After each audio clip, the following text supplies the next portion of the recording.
শহরের আকাশ ঢেকে গেছে আজান আর তাকবীরের সুরে। রমজানের শেষ 10 দিন, চাঁদনি রাত, পবিত্র আল আকসায় তারাবির নামাজ আদায় করেছেন প্রায় 1 লাখ মুসল্লি। কিন্তু এই উপস্থিতি শুধুই ধর্মীয় অনুভূতির বহিঃপ্রকাশ নয়, এটা এক ধরনের নীরব প্রতিবাদ, একান্ত আরাধনার ভেতর দিয়ে জালিম নীতির বিরুদ্ধে এক আত্মিক প্রতিরোধ।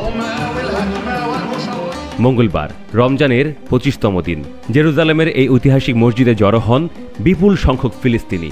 যদিও ইসরায়েলি কর্তৃপক্ষের কঠোর নিষেধাজ্ঞা ও সামরিক চেকপয়েন্টের নানা রকমের বাধা ছিল, তবুও নামাজিদের স্রোত থামানো যায়নি। জেরুজালেম ও আল আকসা মসজিদ সংক্রান্ত দায়িত্বে থাকা ওয়াকফ বিভাগ জানিয়েছে, অধিকাংশ মুসল্লি ছিলেন জেরুজালেমের বাসিন্দা ও ইসরায়েলে বসবাসকারী ফিলিস্তিনি নাগরিক। কিন্তু পশ্চিম তীরের নানা শহর ও গ্রাম থেকে আসা হাজার হাজার মুসল্লিকে জেরুজালেমে ঢুকতে দেয়া হয়নি। ইসরায়েলি সেনাবাহিনী রমজান শুরু হওয়ার পর থেকেই নানা বিধিনিষেধ জারি করে রেখেছে। বয়স, নিরাপত্তা যাচাই সহ নানা কারণে হাজারো ফিলিস্তিনিকে আল আকসায় প্রবেশাধিকার দেওয়া হচ্ছে না।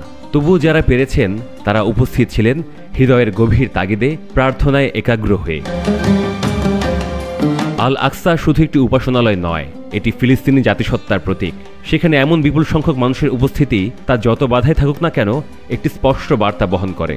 ফিলিস্তিনিরা তাদের ধর্মীয় অধিকারে ছাড় দিচ্ছেন না, বরং যত বেশি বাধা তত বেশি দৃঢ়তা নিয়ে তারা সামনে এগিয়ে যাচ্ছেন।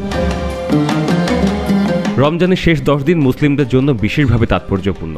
এই সময় অনেকে ইতিকাফে বসেন, মসজিদের নির্জন সাধনায় মগ্ন থাকেন। ঈদুল ফিতরের আগের এই দিনগুলোতে আল্লাহর নৈকট্য অর্জনের আকাঙ্ক্ষা যেন দ্বিগুণ হয়। চলমান সংঘাত, মানবাধিকার লঙ্ঘন ও দখলদারিত্বের মধ্যেও আল আকসায় লাখো মানুষের সমবেত নামাজ বিশ্বকে মনে করিয়ে দেয়, ঈমান, আশা ও প্রার্থনার শক্তিকে কোনো দেয়াল থামাতে পারে না। এই শনিবার বা রবিবার রোজা শেষ হলে ফিলিস্তিন সহ মুসলিম বিশ্ব ঈদুল ফিতর উদযাপন করবে।